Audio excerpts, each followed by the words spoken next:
Bon, d'abord, ça a été une surprise pour moi aussi, parce que vous avez raison de dire que c'est pas du tout l'idée traditionnelle qu'on se fait de la Troisième République.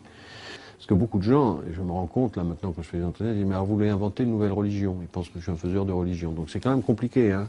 Non, c'est un travail d'historien des idées qui dit voilà, il y a la République française, il y a notre histoire de France, et il y a un aspect de cette histoire qu'on avait un peu occulté, qui nous amène sans doute aujourd'hui à poser des questions différemment. En fait, il y a une tradition à la fois politique et philosophique, peut-être religieuse, qui est la suivante. C'est très simple. La Révolution française a échoué.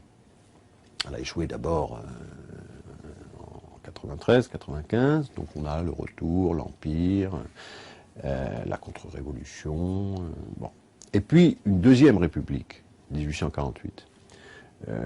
Celle-ci va échouer aussi terriblement dans les journées de juin, et retour de l'Empire, etc. Les républicains exilés s'interrogent pourquoi on n'y arrive pas en France. Pourquoi le modèle démocratique républicain qui est le nôtre échoue. L'histoire enquête, il y a quelque chose qui ne va pas. Bon. Et ils se disent finalement on a fait une erreur, c'est que dans notre pays, l'Église catholique est conservatrice, voire réactionnaire, mais elle détient dans le fond le pouvoir spirituel et un formidable pouvoir d'opinion et de conscience. Et nous avons échoué, nous avons fait des révolutions, mais des révolutions matérielles, des révolutions dans les intérêts, et nous avons laissé les esprits, mais aussi tout ce qui est de l'ordre charnel dans l'existence, de ritualisation, le baptême, l'enterrement, etc., être gérés par l'Église catholique. Dans un certain nombre de démocraties modernes, ils ont réussi à instaurer leur démocratie ou leur république. C'était un modèle au XIXe siècle, c'est l'Angleterre, les États-Unis, les Pays-Bas, parce qu'ils ont la religion protestante, qui est une religion qui correspond à la République, à la modernité, parce qu'elle est une religion de libre examen. Mais en France, certains ont tenté d'ailleurs des vagues de conversion au protestantisme. Hein, Eugène Sue, Jean Bobéro raconte ça très bien dans ses ouvrages. D'un autre côté, le philosophe Charles Renouvier, par exemple, ça ne marche pas. Parce que, le pays... Donc il faut que nous inventions, pour établir la République, une spiritualité, voire une religion spécifique. Ça germe donc dans les milieux républicains, beaucoup dans les milieux francs-maçons, sous le Second Empire, se constitue d'ailleurs, par exemple, une alliance religieuse universelle, dans laquelle on va trouver à la fois des catholiques libéraux, des protestants libéraux, des juifs libéraux, puisque toutes les religions sont un peu, enfin les dogmatismes sont en crise, mais en même temps des athées, des matérialistes, etc., portant un projet de religion universelle, de religion éclairée. Bon. Et donc en fait, ceux qui vont construire en grande partie, en tout cas l'école de la République, mais jouer un rôle déterminant dans la République, c'est le cas de Ferdinand Buisson, sont des gens qui sont venus à la République d'abord en étant des croyants, mais deuxièmement avec un projet spirituel, c'est-à-dire que la République, pour s'établir, a besoin de former sa propre religion, qu'ils vont appeler d'ailleurs, ça c'est un paradoxe incroyable, en tout cas une surprise, c'est un étonnement pour moi, jeune chercheur, la laïcité.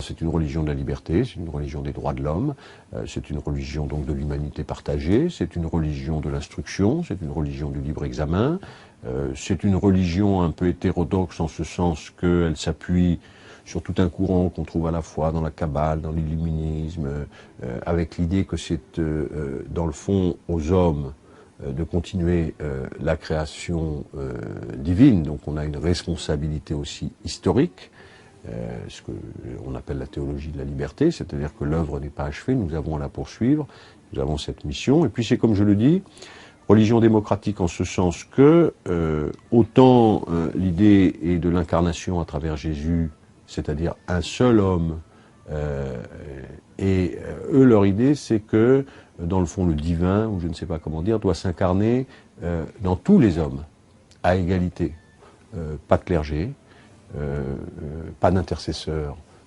entre Dieu et la conscience, pas de peuple élu non plus, les attaques très violentes de Buisson contre cette idée, pas non plus, si vous voulez, de théorie de la grâce, de l'élection, refus du péché originel aussi, donc c'est quand même assez particulier, mais ça reprend beaucoup quand même des religions de l'humanité, si vous voulez, qui se sont développées, disons, dans le milieu républicain et socialiste.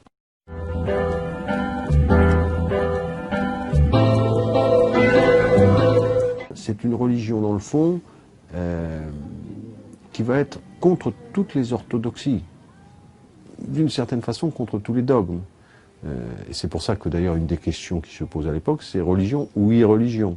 Buisson dit c'est la même chose. Il y a un très grand livre de Jean-Marie Guyot qui s'appelle Les religions de l'avenir, et c'est tout le problème du processus de sécularisation, c'est de savoir est-ce que cette irreligion elle-même n'est pas aussi une forme moderne de religion. Le message évangélique, le message de Jésus est beaucoup plus accompli par la révolution même socialiste, on va dire, radicale socialiste, républicaine, que par toutes les autres formes. Voilà. Que l'accomplissement final, c'est, disons, une religion qui est quand même très très éloignée, en tout cas, de l'orthodoxie catholique. En réalité, Jésus-Christ est pour eux, je crois, la figure de l'idéal moral. Autrement dit, les qualités morales de Jésus-Christ, c'est le type humain moral absolu. Il dédivinise Jésus, c'est d'ailleurs lieu à polémique énorme, mais cet homme-là nous a donné un type moral, comme Socrate par exemple, mais voilà, il nous a donné indépassable. Tout homme peut devenir un Christ républicain, et que ce que nous devons faire par la puissance publique, par l'organisation collective de la société, c'est permettre à chacun de réaliser ce type moral. Dans le fond, c'est aussi un but, on se dit souvent à quoi sert l'éducation, alors donc produire des citoyens, instruction civique, des gens capables de s'insérer dans la société, travail, etc. Là, ça rajoute une dimension. Nous avons à l'école, c'est pour ça qu'on a enseigné les morales laïques à l'époque, nous avons aussi à l'école à forger des gens qui portent un certain nombre de valeurs.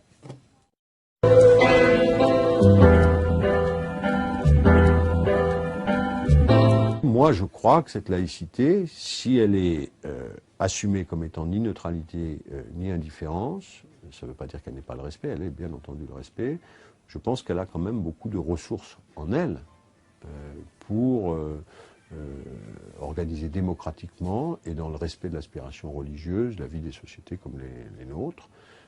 Mais il faut la nourrir, il faut dire ce que c'est. Moi, j'ai lu le discours de Sarkozy à Latran. On n'a jamais vu ça. C'est-à-dire que si vous voulez quand même d'expliquer que la loi de 1905 a été une loi de combat, tous les historiens savent que ça a été une loi de pacification, si, l'action française, après, soutenait ça, mais enfin, c'est quand même, y compris chez les catholiques, assez minoritaire, heureusement d'ailleurs, et très minoritaire. Il nous a expliqué que pour donner sens à la vie, l'instituteur était en dessous, c'est atterrant qu'un président de la République en rupture totale avec quelque chose qui est au-delà du clivage gauche-droite sorte des bives éparées. Souvent, je suis un peu choqué, mais c'est normal, parce que c'est ma vision de philosophe ou d'historien, que la laïcité soit instrumentalisée de façon politique un peu réductrice, dans un camp ou dans l'autre d'ailleurs, une laïcité très offensive, très intégriste, bon, qui parfois m'étonne un peu, dans des débats qu'on a eus, et qu'on peut avoir encore, la burqa ou d'autres, bon, c'est pas ça. Et puis deuxièmement, un juridisme.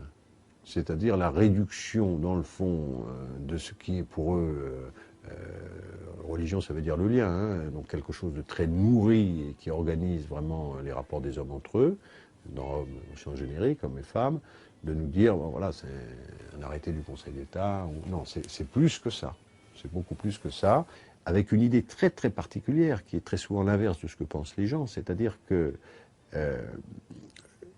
ce qui fait même la valeur de ce que nous sommes, c'est précisément que nous ne pouvons pas posséder l'infini, c'est-à-dire nous ne pouvons pas dire à un moment le beau, le bien, le vrai, c'est ça, mais que nous ne pouvons pas renoncer non plus à les chercher d'une certaine façon et à les argumenter. Donc qu'il y a un lien qui s'établit entre nous-mêmes et une aspiration qui nous dépasse, et qu'il faut faire très attention à ne pas tuer cela de deux façons, soit en pensant qu'il n'y a pas ce lien, donc il n'y a pas d'aspiration, des créatures purement matérielles, soit à penser qu'on a donné le fin mot de ce lien.